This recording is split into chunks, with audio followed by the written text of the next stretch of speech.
Hello and welcome to the AART Podcast with me, Chris Stafford.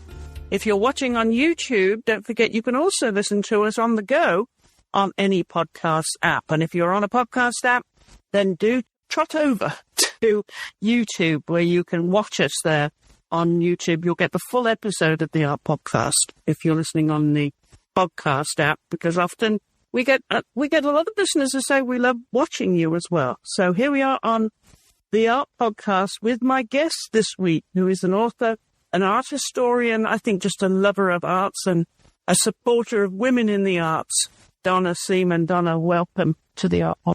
Oh, thank you so much, Chris. We have one thing in common, promoting women in the arts. That's right. This is something that has been a lifelong passion for you then, really, hasn't it? It's in your blood as well, because your mother was an artist. It really is. My mother was an artist who didn't put her art first, who put her family first, always. And so she was the first woman artist I tried to support, lift up, encourage. I loved her work. It meant a lot to me that she did what she did. She was a very selfless person. She started an artist co-op. I grew up in a small river city in the Mid-Hudson Valley, Poughkeepsie, a place people love to make fun of. So we had moved there right before I started school from New York City. And my mother was always, kind of a community builder. She had a tough childhood, and she was an only child. So I think having friends was super important to her, and community. And she started seeking out fellow artists, and there just weren't many galleries then. And she created an artist co-op and used part of our house to exhibit work and have parties so people could come over and see other women's paintings. It was mostly women. There were men too. It wasn't meant to be all women, but she had lifelong friendships from that. And that group became really a force in the Hudson Valley. It was called Summer Group for many years, and it was Long Reach Arts. It's still going. And I just so admired all that and learned so much about how artists work, visiting all her friends' studios and helping her hang shows and do openings. And it was a big part of my life, really significant influence. It instilled in it a real imprint in your early days. What kind of an artist was she? What kind of art did my mother make? So my mother, a very unusual person. She was self-taught. Neither of my parents were able to go to college.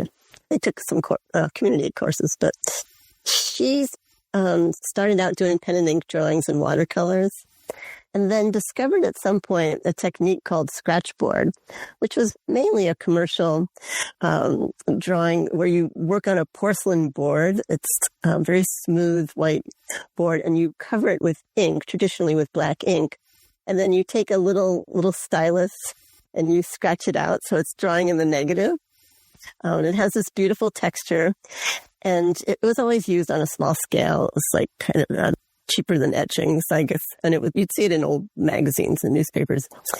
And my mother turned it into a fine art form. She worked in black and white for a long time and worked on the full board, did really large works. She was really inspired by nature. So she did shells and flowers and trees. But then she started using colored ink and making paintings, and then doing the incised drawings in there. They were unique. They are unique. I've never seen anything like them. Where's her work now? Where's her work now? Well, I have some. I lost my parents a few years ago, and I gave away a lot of her work to people in town, and also here, and to family and to friends. I have a lot in my little messy house. There's one behind me, actually, of Queen Anne's lace. And I have a storage unit full of... Her art is all over your house, is it? Yes, it is. I love living with it. I always loved going to the house where I grew up. It was full of my mother's art. So I have to continue that quest to give more of this art away so that more people can share it. I have all her papers. I have so a big project for the art biographer to get to someday. And her name is Donna Seaman, so if we looked her up, we could find work under her name. Yes, there are some works online, and it's Elaine with a Y. My mother changed the spelling of her name when she was a kid, always seeking something different. This must have rubbed up on you. Oh, what were you doing as a young girl then? What were you scratching? Was it pencil or painting?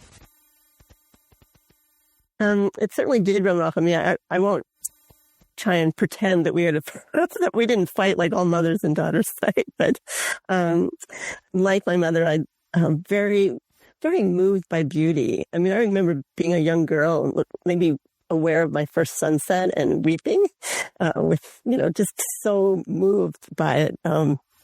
Diane Ackerman, a writer I dearly love, a poet and creative nonfiction writer, has this term earth ecstatic to describe people that were ecstatic over nature. And that was me as a girl. And I was so fortunate to grow up, not in the Bronx where I started out, but in the Hudson Valley, which is gorgeous. So I was very moved to write bad poetry, make my own art, make drawings. I like being active, but I was a huge reader. So books were my big love and my big comfort, music too. But as I worked my way through school, which I really disliked, I have to say, I was one of those kids that just drove everyone crazy because people told me I was smart, but I just was bored with school. So at some point, I kind of engineered myself into a private school for the last 2 years of high school, a day school. My parents were very kind to put up with me, and I immediately went for the studios there. And that was really healing. I was an angry, really rebellious, self-destructive kid, for many reasons. But I didn't want to be. I wanted to be healthy and productive. It was always important to me to make good use of my time. I wanted to be involved. I wanted to be thinking. I started keeping a diary really young. And when I entered the Poughkeepsie Day School, they had a weaving studio. There was a teacher there. She was Australian. And she was renovating 19th century looms, those big looms that, fill a room almost. And something about all that just spoke to me. And that was my first sort of art passion, was learning how to weave, how to do the traditional craft, but immediately changing that into tapestries and more creative things. Just the tactile feeling of the wool and the warp and the weft and the wood of the loom. I don't know. It was just very, very good for me, even though I remained this, crazy ardent reader as well. I needed both. You did. And I'm curious, though, as to where this originated in the family, because your mother was an artist, you love books, but you also love music as well. And we should mention you actually were born on the West Coast. You're a left coaster, born in Seattle, but yes, back with your family. At what age were you? You were very young when you moved back, were you? Oh, I was still a baby. Yeah, so you don't remember any. They left right away. Yeah. Okay. And so where did this interest come from the arts, from books? Was your mother a reader too? Your parents are readers?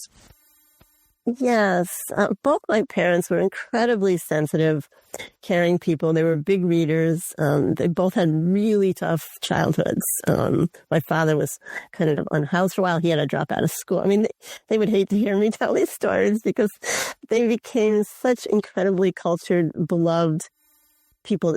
I mean, no one would have guessed their background, and we never talked about it when I was living with them. But I knew, and it explained so many things to me about the complications, especially of my mother, very emotional person. But my father was also incredibly attuned to beauty. He loved nature. I mean, he was such a city boy, and he made fun of where we lived all the time. But he really responded to it. And we didn't have much. We were kind of lower middle class, so we would just get in the car and drive. And the Hudson Valley is gorgeous, so it was like cheap vacations. But to me, looking out the window is just heart filling. I just loved everything about it, and I did certainly get that from my parents. My father loved to take photographs. He built a dark room in our house in the basement. He was very creative. He also self-taught and had quite a career at IBM, which I think drove him crazy. He was an electrical engineer, wasn't he, at IBM? Yes. He came to that. So he was, my parents got married very, very young, desperate to get out of their households. And he promptly got drafted. And my father was pretty close to being a pacifist, so he was not happy about this. And he tested out for this ionosphere division, which they had. This was, I don't know, I guess early 50s, Korean War going on. And they were, so when he tested for that, he ended up being a radar specialist in the White Sands Proving Ground in New Mexico. So they stationed out in the desert. The stories about that part of their life were absolutely hilarious. But he, in the Army, really was able to prove his electrical engineering skills and was able to get good jobs after that. So it was a lucky thing for him. The father being Hal and him being a pacifist and your mother being an activist, I believe, that would be an interesting duel. How did that play out in reality? They were so attuned to the world. I mean, they grew up during the Great Depression. Well, not really. I mean, they were babies. They were born during the Great Depression, came up during World War II, were Jewish. So, of course, that was, a nightmare, horror after horror. And they stayed very conscious of the world. I was really raised to pay attention to the news, to be informed, to have opinions. We talked about the Vietnam War when I was growing up, and, my parents were very much against it. My mother volunteered at Planned Parenthood. So, I was, and my mother worshipped Eleanor Roosevelt, and the Roosevelts lived in Hyde Park, which is very near Poughkeepsie. So, we were part of that world, the good liberals. My parents, supported local elections, had coffees at the house for candidates they believed in, sent me out to canvass for candidates. So I was very lucky. I had a lot of friends that grew up in very conservative homes, artist friends whose parents were certainly never supportive of them wanting to be creative or living independently or, they struggled for their values and for their life. For me, it was all of a piece. I mean, not that we didn't have our differences. Of course we did generationally, drugs and things like that. But the deep, meaningful stuff, I was so lucky. And, we stayed, friends on those subjects. I could talk to them about that all the time and, shared books with them. And it was very, I was just so fortunate that I didn't have to fight for my beliefs. And were you close to your younger sister, Claudia, who sadly is no longer with us, but as children, were you close? I'm sorry, I had trouble hearing you. Were you close with your sister, Claudia, your younger sister, Claudia? And sadly, she's no longer with us, but I'm wondering when you were growing up, were you close as children? Oh, yes. Thank you. We were very close. We were 3 years apart. Again, it's not like we didn't fight. Sisters always fight, but, I adored Claudia. She was, we were very different. I mean, I was, always had sort of a practical side. I was quite the tomboy. I liked being outside and kind of running around and stuff. Claudia was, dreamier and more vulnerable in a lot of ways than me. And just, she was a much quirkier kid. And I think I hid my rebelliousness more from my parents, whereas Claudia was full on. I mean, she was just not going to cooperate with anything. We had many hilarious adventures.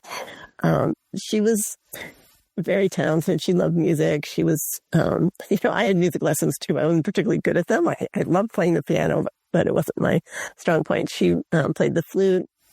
And she was a good poet. She would have become a real poet had she lived.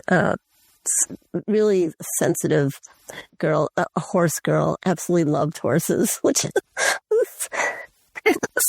was your classic horse girl. She was kind of hilarious. And when we grew up, there were lots of opportunities to ride. There were stables. And as soon as I got my driver's license, I was assigned the task of delivering Claudia to her horses on the weekends. And I enjoyed it too. I didn't take it. I mean, I rode for fun, but she did the actual, jumping and the equestrian stuff. So I helped her with that a lot because it takes a lot of time. So she was a dreamer and it's just, she's been gone a long time now, but I still miss her and I wonder who she would have become. She died so young. She was only 24. So, and like me, she struggled. She and I were just rebellious young women. She was in and out of school and she hadn't graduated yet. So yeah, who knows? But I had a stronger survival instinct, I think, than she did. Not that I didn't do incredibly crazy, risky things as so many young people did, but I was luckier, obviously. Were you always destined then to be an academic? Because it sounds as if you were the bookworm as a child. Was your pathway pretty clear to you then as a teenager of where you were heading? Oh, no, not at all. And I still don't really consider myself an academic. I have such a funny education, really. So, no, nothing was clear to me at all, except that I needed to read, that I loved art. That was it. I was practical in other ways, but career-wise, I just drew a blank. I mean, I knew I wanted to work. I always wanted to earn my own money and started working young. I needed to be around books. So I guess my career plan was, to feed my reading habit, which is how I ended up in libraries and a little bookstore for a while. And then eventually at the American Library Association at this magazine called Booklist, which is a book review magazine. So I stumbled my way forward. I went to this day school. I always call it the hippie school, which is not right. It was a John Dewey school. It was great. It was kindergarten first it was just through 8th grade, but nobody wanted to leave. So they started adding later grades, and I came in in 10th grade. And that was a great education and made me interested in going to art school because I was so happy in the studio. But I always knew I couldn't support myself as a visual artist. My language skills were much stronger. So I developed that sort of dual path where I was passionate about both. And by the time I started looking for jobs, it was the language stuff that I was able to support myself on one way or another. So that became more clear to me. And as I started working after graduating from art school, and moving to Chicago, I thought, I need more school. I need to learn more. I don't know enough. I'm going to be poor the rest of my life if I don't figure something out. So I went back to school. I went to graduate school to get an English degree, which, I'm glad I did it sort of the way I did it, because art school was a great education for life. It's all about problem solving, and it's about dealing with physical things, your body, fiction and line and shape and three-dimensionality. I mean, books are fantastic. They light up your mind and everything, but you're just kind of sitting there. So I think it's a great whole body education to spend more time being creative, even if you're not all that talented.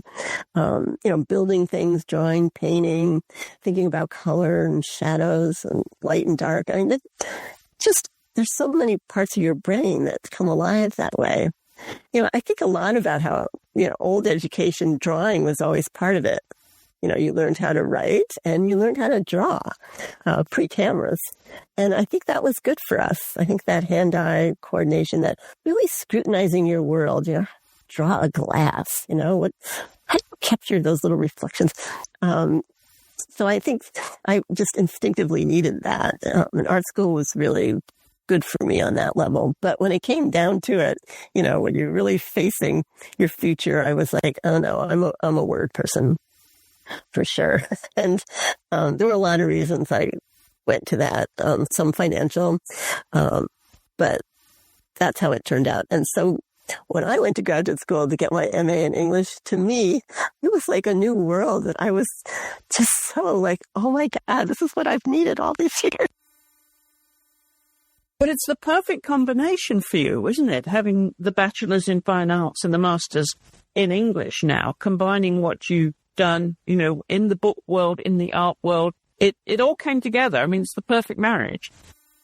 It did. I was so lucky in that what I started realizing was that publishing would be the world for me in one way or another, because it involved making things, books. I mean, I was fascinated by book design. I have deep opinions about fonts, things like that. I love book covers. I loved all the little emblems of the publishers. I mean, I kept track of stuff like that as a girl. And so I thought, well, one way or another, it'd be great for me to be in publishing because I love books and there's a visual aspect to it as well as, the stories. But as it turned out, it was the language side that I found my way to. And you started writing very early then on, did you, in your career? And found your niche in the genre that you were writing? Yes. I was always a little scribbler, one of those little girls. Like Jo March in Little Women was my hero. And many women writers will tell you that. She was just my model. So yes, I wrote all sorts of terrible, bad things when I was a child. Including, oddly enough, and I tell this story in my, in River of Books on memoir. I had forgotten about this, but my parents were worried that I was always reading and hiding in my room. I wasn't I wasn't well adjusted socially, to put it mildly. And I was always like, no, I just want to read. I just want to read. So he was like, oh God, you can't get her away from the books. So he decided to have me write book reports for him to get my little allowance. I had no memory of this whatsoever. But after I lost my parents and I had to clean out their house, which was an archaeological dig. They had lived in that house for 50 years. And the place was immaculate. It looked great. It was gorgeous until you opened cabinets and closets and doors. I'm like, oh man, have they ever gotten rid of anything? So it was, I'm laughing now. Of course, it was terribly, deeply in shock and grief when this happened. However, so I kept going back and finding more things, and I found the stash that my father had hidden away in the attic that included a little stack of handwritten book reports that I had written for him to get my allowance. And I couldn't believe these. They were, I was, a precocious reader. I loved Charles Dickens. I loved Jane Austen. So here were my little book reports to him about David Copperfield and like that. And they weren't bad. I mean, they were not bad for a child that, wasn't going to the best schools in the world. And so that was a shock. So unbeknownst to either Al Seaman or me, he had set me on my little path. But another thing that was stepping stones to how I ended up being editor-in-chief in Booklist and someone who's been reviewing books for decades, I kept book lists. I had notebooks full of lists of books I wanted to read and books that I had read. And I wrote my little thoughts about these books and what they made me curious about. And so here I am, don't like school. What do? I have my own independent studies.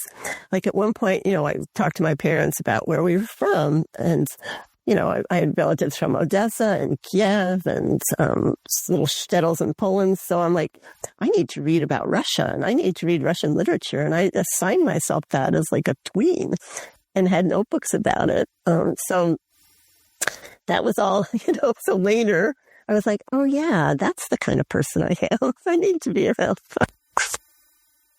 Did you think then when you graduated with your master's in English, was that a time when you thought, okay, this is what I want to do and how you could do it in terms of making a career and a livelihood out of what was clearly a very powerful passion for you as a book person, shall we say, an all-round book person, because not just a writer, an author and an editor, a reviewer, but a big reader too. I mean, books is your work, as we can see behind you with your bookshelf there. But I won't ask you how many books you have at your house. It's probably a birthday.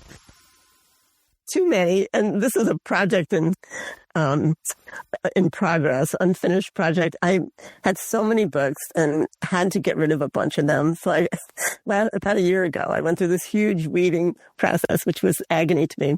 And I still have more. And now they're back. I now have I call them mesas.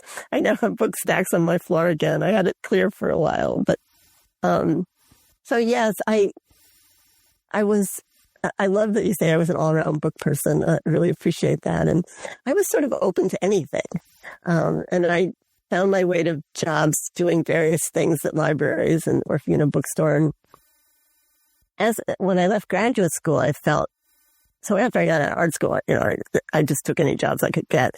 And then I was trying to figure out what can I do. And I was living in Chicago. There's not a ton of trade publishing here.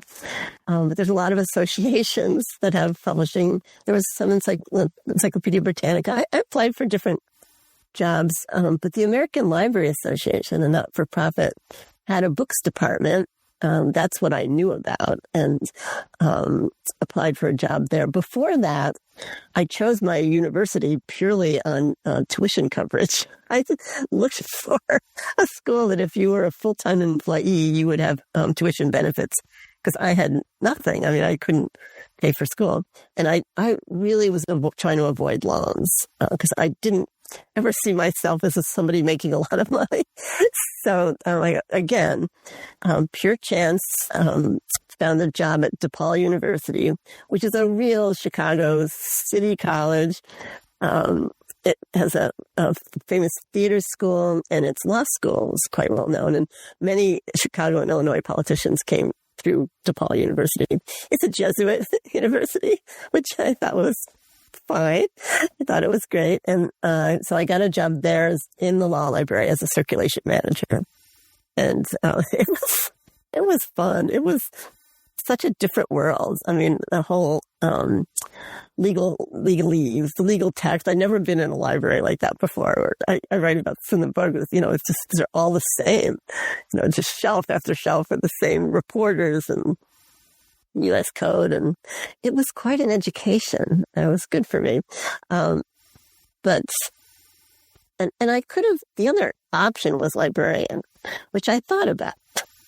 But I just didn't think that I actually had that temperament, and I don't. I've now worked with librarians for a long time, and I love them. But I think differently. I have a different mind than most of the librarians I get to know. And they're brilliant, incredible people. But I just wasn't disciplined enough, and had much more of an artistic mind, I think.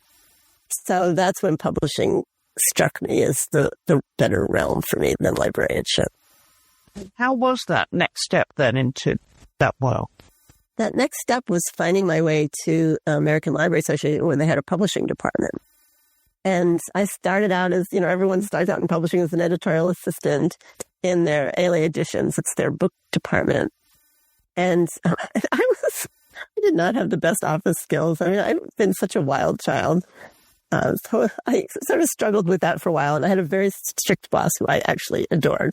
But she was, she was quite a bit older, and very no nonsense about everything. Where I was kind of like, can't we just do this? And it's like this real culture divide, but came to respect each other well. So while I was struggling with that job, which was not the best match for me, I got to know different people at the association, and I discovered Booklist, which I had never heard of.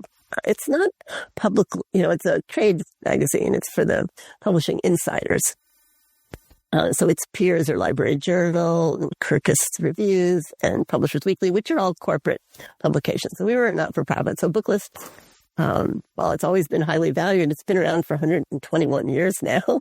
I just became fascinated by it. And the editor-in-chief at the time, Bill Ott, who was, a great literary citizen and, just really brilliant and caring about books and quite a tough captain of the ship there, asked me if I wanted to review, because Booklist relies on freelance reviewers to this day.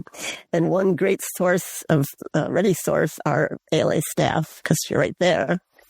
And I was like, oh, yes, I'd love to. And that was it. I was like hooked, instantly hooked. And he was a great mentor. I really admired Bill. So I started writing reviews freelance. And then the most remarkable thing happened. Nobody leaves Booklist jobs. I'm an example of that. I've now been there for decades. One of the newer editors, because it takes a certain temperament. Most people would run screaming from these jobs. The most recent hire he was just going to leave. And I was given a heads up about that and strongly suggested that I apply. So it was recognized that I was a good candidate for that. And I applied and got the job, and I've stayed there since. I've thankfully risen up the ranks, so to speak, but it really was my place. Yes, you found your home. How many years in total then now is it, Donna? I started at Booklist in 1990.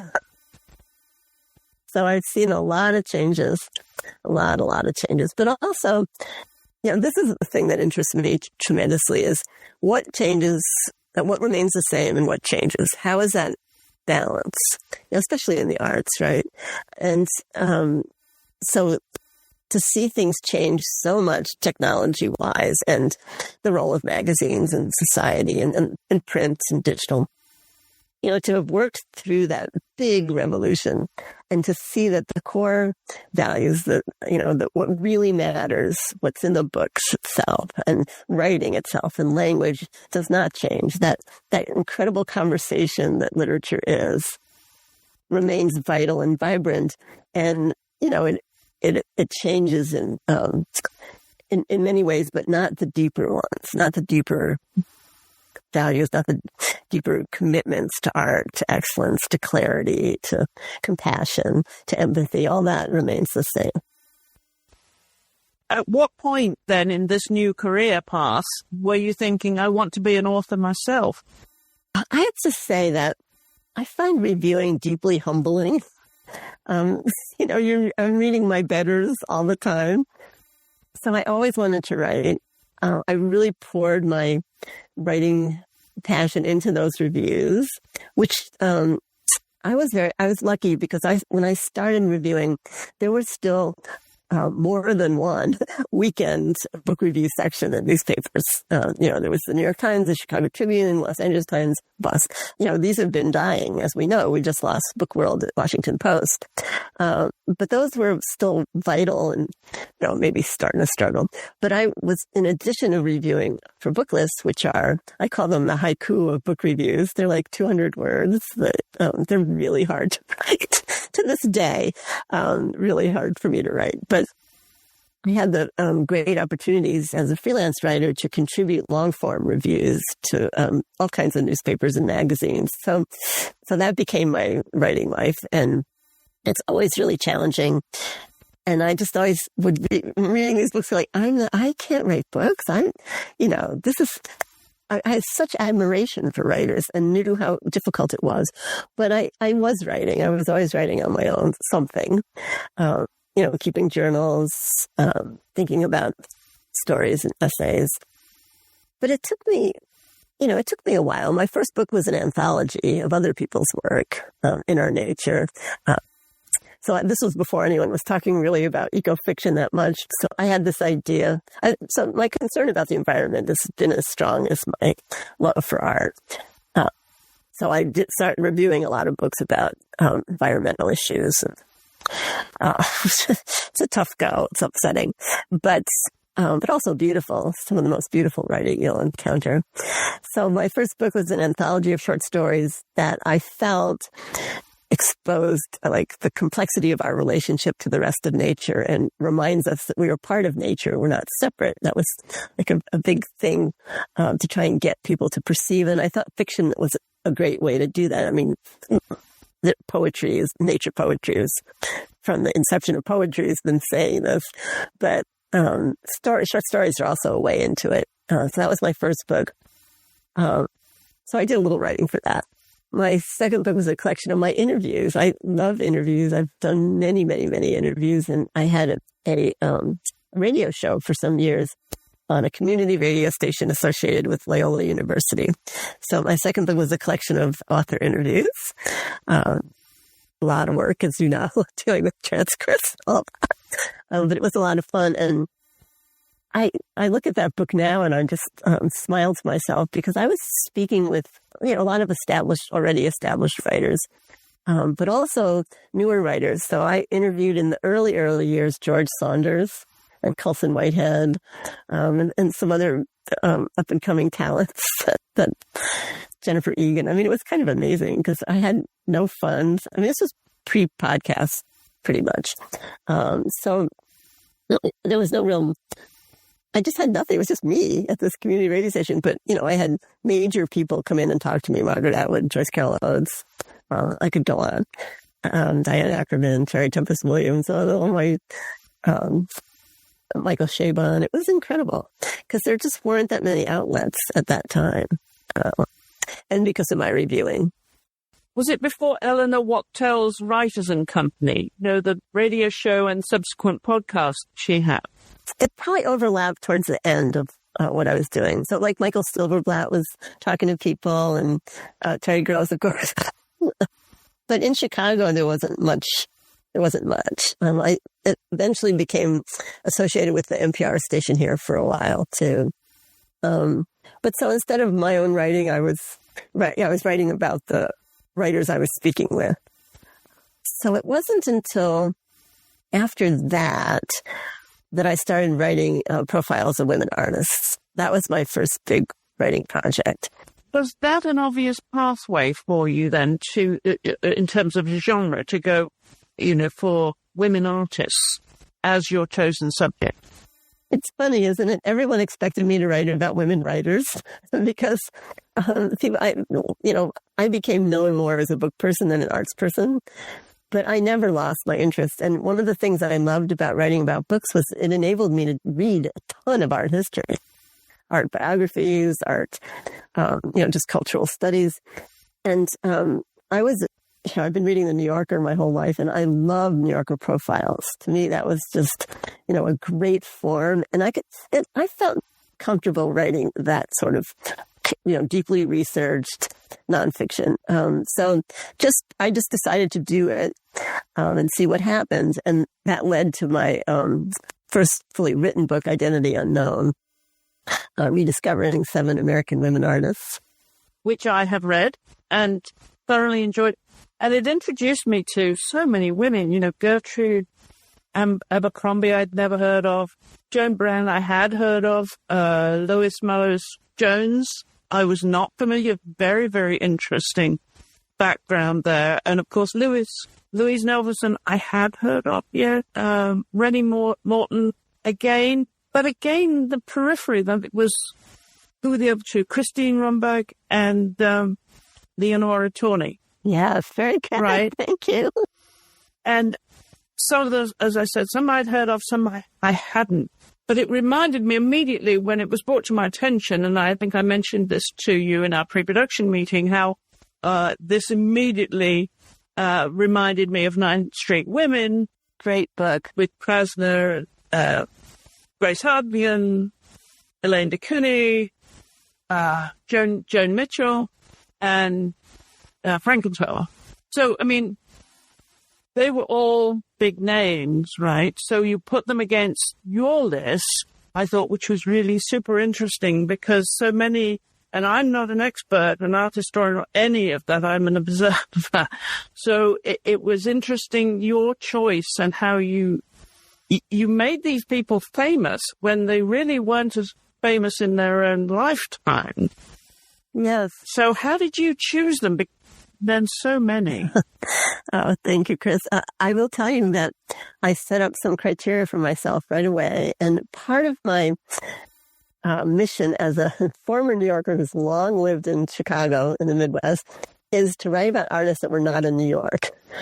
Because it's a big country and it's full of artists, amazing artists that just don't get the attention of, the New York school.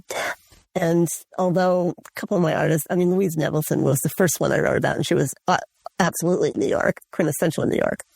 But I wrote about her first because she was the one. I grew up loving Louise Nevelson. Who knows why? I just had this, I'll tell you, actually, our background is identical. Our families are from the same part of the world. She's just a generation ahead, or 2 generations ahead. So I just related to her. And I loved her work. It just made some weird sense to me to take wooden scraps and paint them black and turn them into these elegant, astonishing, never before seen structures. They just really spoke to me. And so I thought she was it. She was like the best sculptor ever. By the time I got to Booklist, when I was reviewing books about art, reviewing books about sculptors, and looking quickly to the index and not seeing Louise Nevelson in there, I'm like, wait, she just died. How is she being forgotten? It seemed impossible and appalling to me. So that was the start of my profile project. But then I started thinking, well, okay, I live in Chicago. There's incredible artists in Chicago that, people know about here. Although Gertrude Abercrombie was quickly forgotten. She never attained full fame, but her work is phenomenal. And as we speak today, I will be getting ready to go to the Milwaukee Art Museum this evening for the opening of a retrospective of a Gertrude Abercrombie exhibit. So I wasn't the only one that I have this belief that artists of all kinds return to us when we need them. We abandon them, we forget them, but some ripple in the zeitgeist, something happens where they become the voice or the vision we need. And I believe that happened with Gertrude Abercrombie. It happened with Lee Morton, Christina Ramberg. Writers when I was writing about them, nobody was talking about them. I had to ask museums to dig stuff out of their vaults to see work. It was not up. And since then, it's amazing how many exhibits there have been and how their work has been returned to the walls of museums. So it's almost like you put it out there into the universe of these names. Look here, do not forget these. And now they're having their time. It was, I just felt like I was part of this wave that was, coming up. Joan Brennan, people out of California, and her work is phenomenal. I just loved it. So it's been really exciting. It was an incredible project to undertake with a full-time job, reviewing books and all that. But I don't really know how I did it. It's a big book, and I'm really proud of it. It is a big work. It is a big undertaking, of course, to write any book, especially something historically important, obviously factually important. It's just one thing that came to mind when you were listing the names of the artists that you included and how prolific they were, yet they were not in any way, as we said, in the public space as they are becoming, hopefully. But that the ones from 9th Street Women that we mentioned, it's noticeable how they had famous husbands who were also artists. And they, even though they struggled for so long to get their work out there and become known themselves, it kind of gave them a leg up in a way to have a famous husband, right? Yes, for sure. But the ones on your list, not so much, not in the art world to that extent. That's right. They were not part of that ferment and that community in New York. Those artists all had connections to famous men artists and the critics, and went to the bars and the parties. These the artists I ended up writing about, aside from Louise Nevelson, who certainly went to a lot of bars and parties, were they were more isolated in their way. Lois Mailou Jones was a very disciplined, thoughtful, careful educator, taught at Howard University for many, many years, and was very proud of her work, but lived a very different sort of life. Lenore Tawney did end up in New York, in a studio, in the Cote Slip with Agnes Martin and other people. But she was a fiber artist, which people just were very puzzled by. So it took her a long time, but she now is, you're seeing her work all over the place again.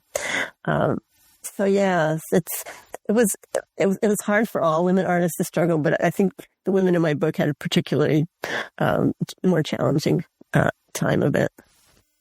In terms of the knock-on effect from your book, and I'm thinking, of raising the profile of these women artists, have you been conscious of that directly or indirectly?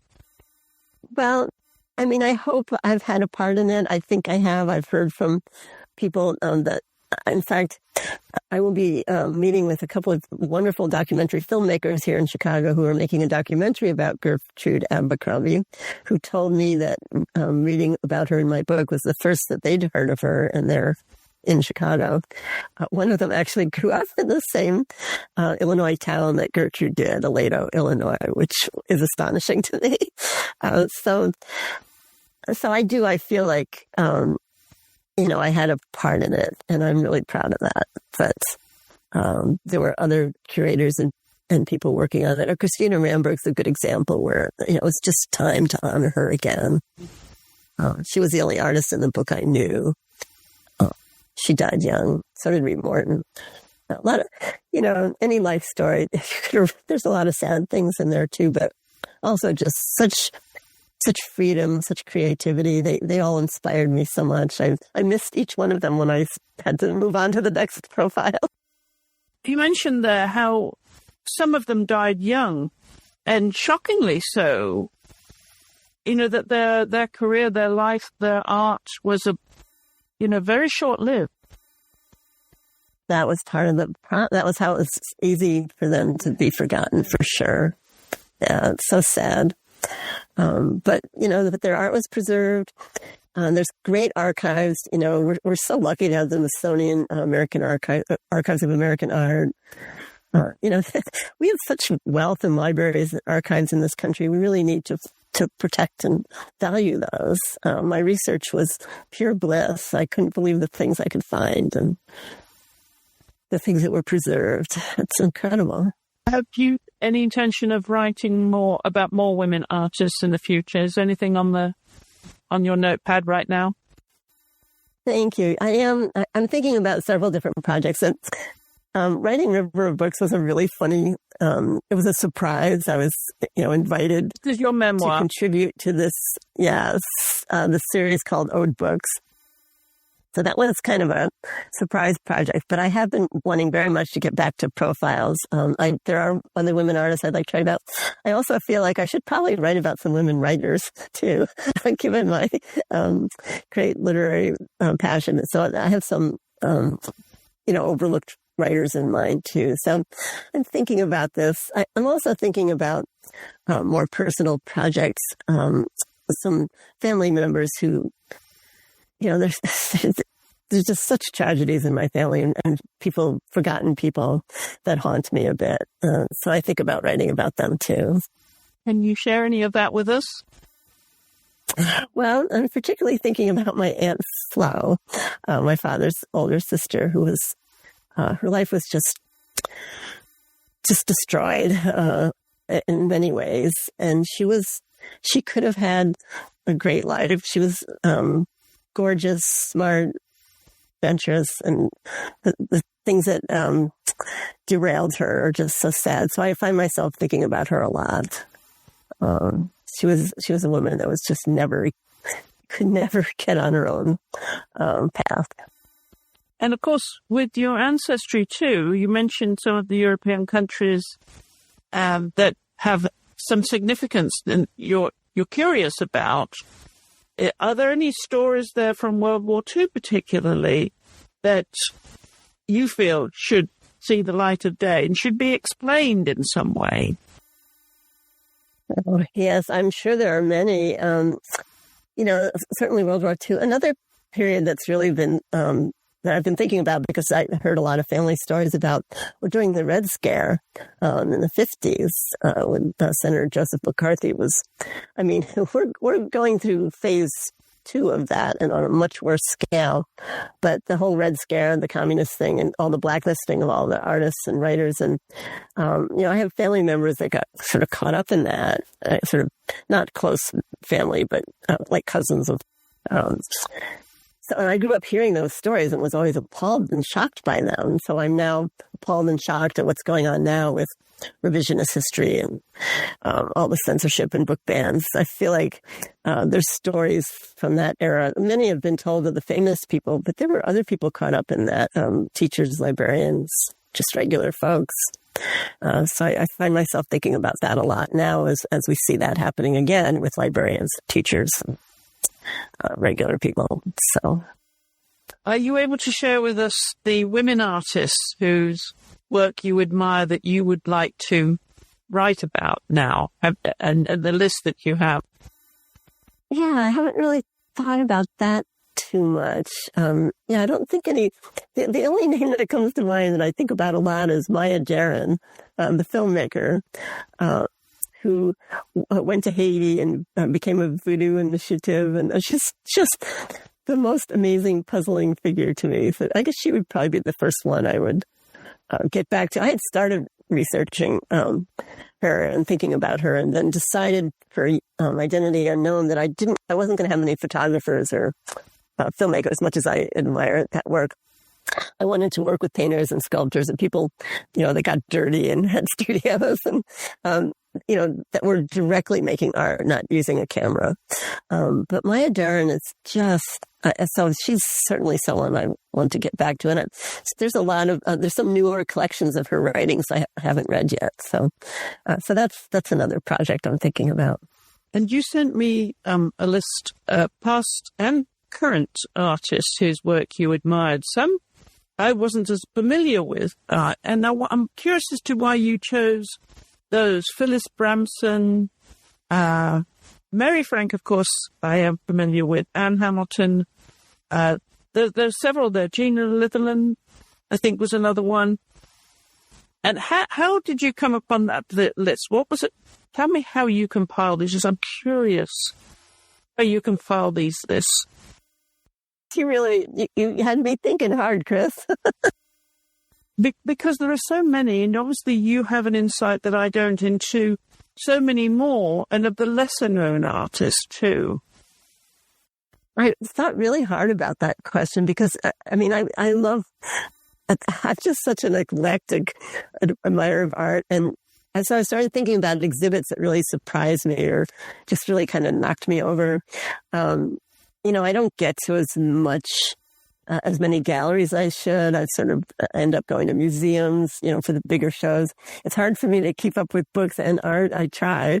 But when you asked me about that, I just started thinking about artists that I just, sort of that gasp, that moment where you just walk in and go, oh my God. And I was looking at that list and thinking, well, this is an interesting group because a lot of them are, very bold in use of materials and color and collage and texture. I really love Ferlé Baez, Dominican Haitian artist whose work I just saw at the Museum of Contemporary Art. This, sort of anti-colonial, pro-women kind of imagery, but with such a sly wit and such a sure hand. And I just could not stop just gawking at these things, going, these are exactly what we need. These are so brilliant. And the fineness of the work, too. I love the rich texture and, sort of overlayering images and that mix of ideas, but also visual dynamism. Her work really exemplifies that. I'll get to Mutu's work, too. She's a Kenyan American artist, also has that incredible energy, that sort of cosmic dimensions to the human experience. I feel in their work, almost like the molecular aliveness of life. Like that things aren't just solid, that everything's in motion, everything's alive, everything's particles and light waves. So it's a real gut feeling for me to stand in front of work like that. Yeah, that's where I think I was going with this, that it must be. It's something so instinctive with you. It is in your molecules. Yes. That you see, the way you see art and the way you appreciate these women artists. I'm wondering if you think, even though we've made advances in raising the profile elevating the women artists that are out there.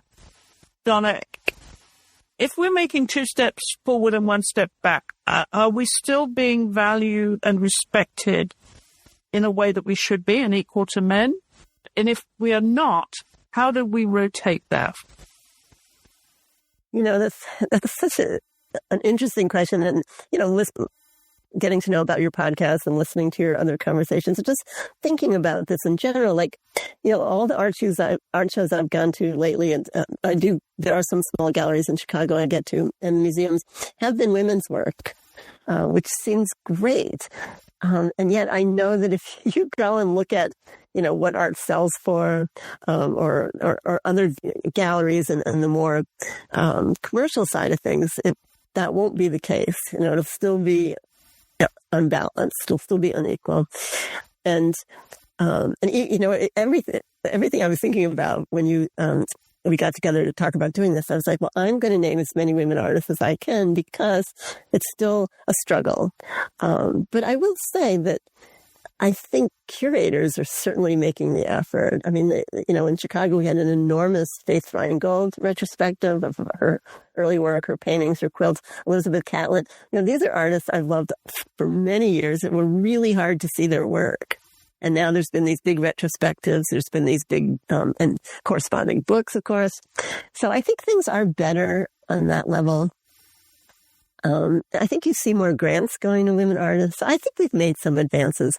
I'm worried, though, about all of the arts in the U.S. I feel like everything could slip back really fast. We're in a terrible backlash against all kinds of progress that we've made, clearly reproductive rights, but also, the rights of gay people and trans people and, this attack on diversity and I mean, this longing for the pre-feminist days, it's just nauseating and very scary to me. And I know the arts are struggling. So women will get the worst of that as usual. What is happening in your world right now? The projects that you're working on, the spaces that you're working in, give us a sense of, paint us a picture of what life is like for Donna Seaman right now and what you anticipate for the year ahead. I work for a not-for-profit that is famous for fighting for intellectual freedom, for supporting diversity, equity, and inclusion. So we've been hit really hard financially. We've had a lot of problems. COVID left a huge bruise and wound on many arts organizations and educational organizations. So financially, things are very terrible right now. And, books and magazines are always, as a business, it's just always been chaos. The margins have always been really slim. So it's a struggle. But what I see are people, redoubling their commitments and their convictions and standing up for what they care about and working hard, in spite of these setbacks and extra challenges. So I feel... I feel very worried about everything right now. I mean, we're at war. Everything we're doing is rolling back, not only social progress, but environmental. It's a teeny tiny environmental progress we were making. So I think we're going to see more and more really powerful art. The books never stop, Chris. I mean, I sort through dozens, maybe hundreds of books in a week as submissions come in, reading a lot of new writers. There are brilliant thinkers and creators out there, young artists, young writers. So that gives me a lot of hope. I see someone like Terry Tempest Williams, who's, a goddess to me, a font of wisdom and passion and feeling. Her new book, The Glorians, is one of her best. So I see the resistance will be eloquent and artistic and beautiful. And, that's where I just want to put my energies in supporting that as best I can. If you could pick one piece of art, and we're looking at women artists now, Donna, one piece of art that you could have in your house, doesn't matter the value, but it would be one piece of art that you would love to have, what would it be? Oh, that's such a tough question. I think the way I'm feeling right now. I'm very much in the Gertrude Abercrombie mode. So I think I would want one of her paintings. Gertrude wins. Really? Yeah. Gertrude wins. Well, we're coming now to the fun part of the show. When I asked you about your dinner party guests, so you had to choose 6 dinner party guests, and I'm super interested in who these are going to be, given your esteemed list of artists whose work you admire. So who's coming to dinner? Oh my God, Chris, this was such a difficult question. And let me just say, this has all been fun for me. I don't talk about myself that much. This has been a great pleasure. This question drove me crazy. I went through many lists and thought about it in many different ways because I'm like that. I'm just an obsessive person. So I came up with what I think is a great list, but everyone else is probably going to think I'm really crazy. But on this list, there's one living person. It's all women, by the way. I went through a lot of iterations, but I decided on this one. The one living person is Margaret Atwood, who I think is a genius, a great storyteller. I've interviewed Ms. Atwood, and I would love to talk to her about what the hell's going on because she always knows, and she's like so mischievous and witty, and really cares about the world. So huge call out to Margaret Atwood. The rest of my group, I would like to come back from the dead. They're mostly writers, but I have one artist on here, and that's Georgia O'Keeffe. Because I just feel like, she became such an icon. But when I first started looking at her paintings, she wasn't quite that. And I thought they were magnificent and brave and curious. And her life, with Alfred Stieglitz and a whole, another person from the back country that ended up in New York and then left for the desert. She would be a great person to talk to right now, I think. Also on here is Rachel Carson, the great environmentalist, because how we have portrayed her.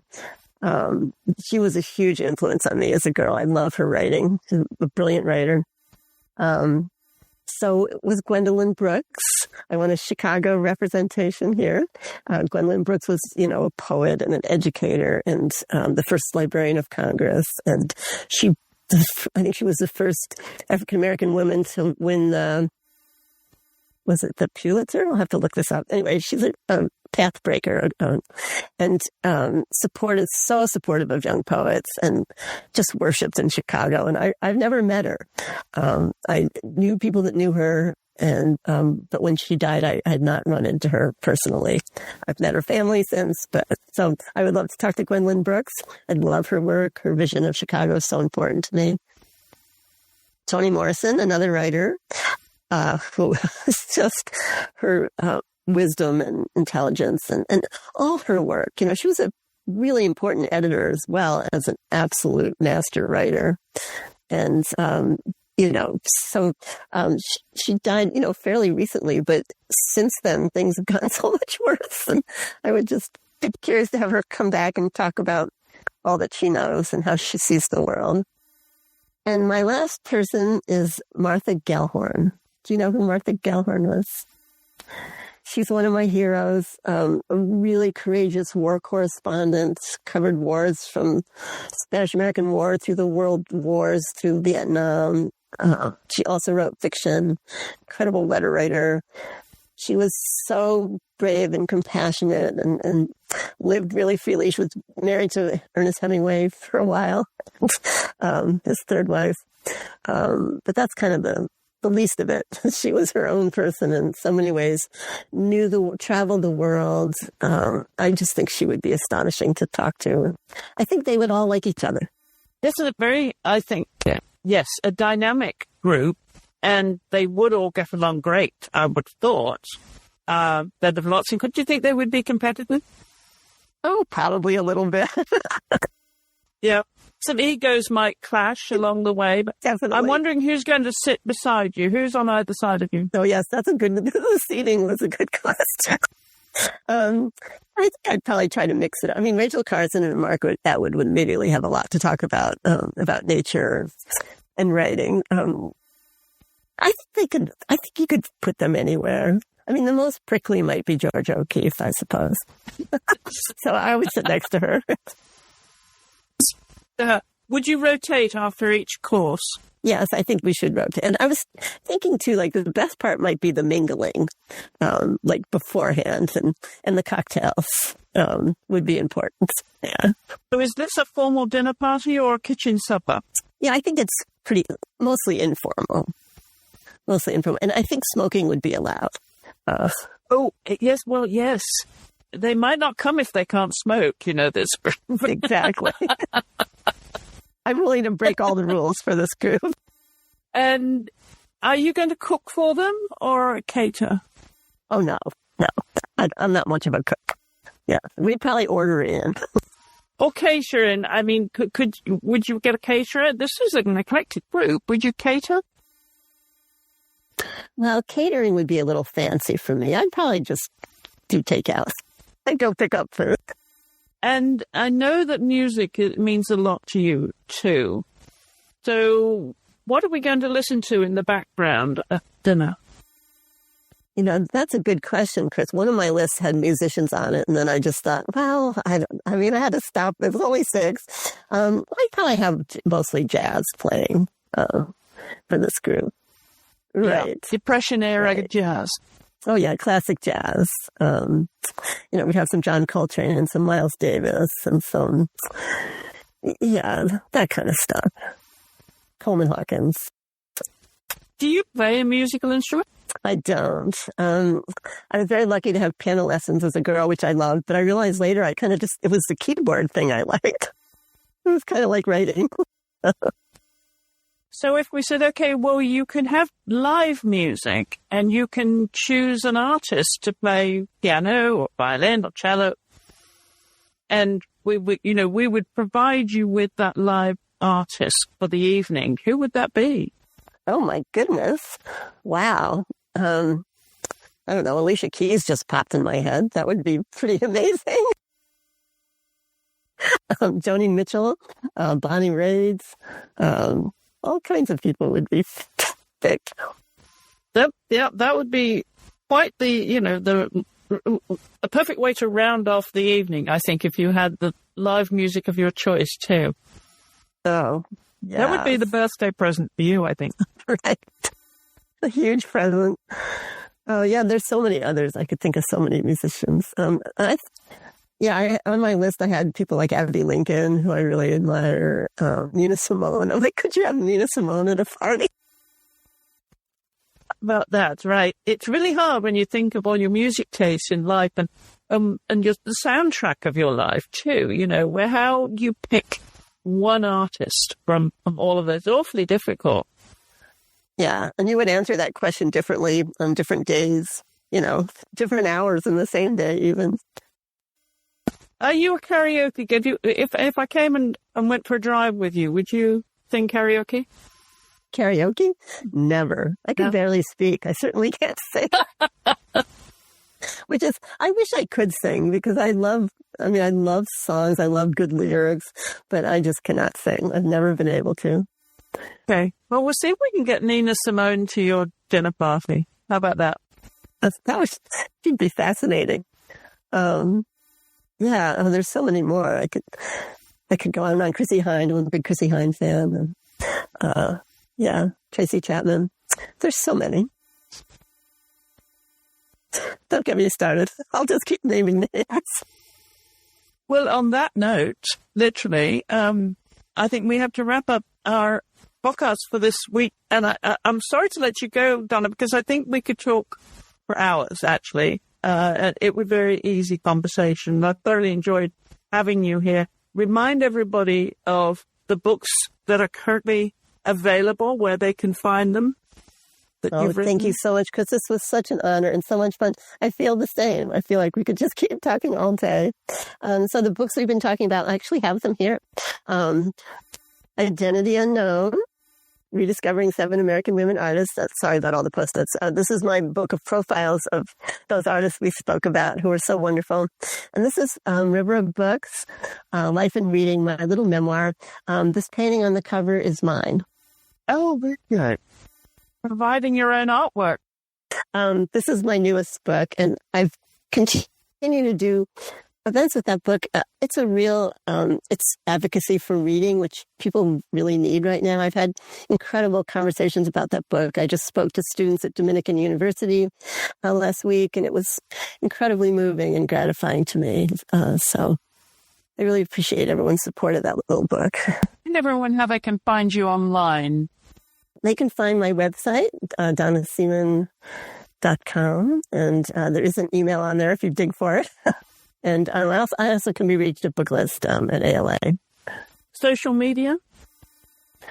I'm very bad at social media. I am on Facebook because I went on there a long time ago and I was trying to find a writer and ended up, so I'm still there, but I make very little use of the other accounts. I'm busy reading. I can tell. Well, Donna, thank you so much for taking time to come on the podcast. It's been a great pleasure for me. Really enjoyed it. Thank you so much, Chris. Thanks for inspiring me to think about things in a slightly different angle. I really appreciate that. And I just so loved talking with you and learning about your podcast. Well, thank you for elevating women artists. That's really important to us. Thank you so much. And of course, you can find us on social media at the AART Podcast. Don't forget AART with 2 A's. We're on Instagram mainly and also on Facebook.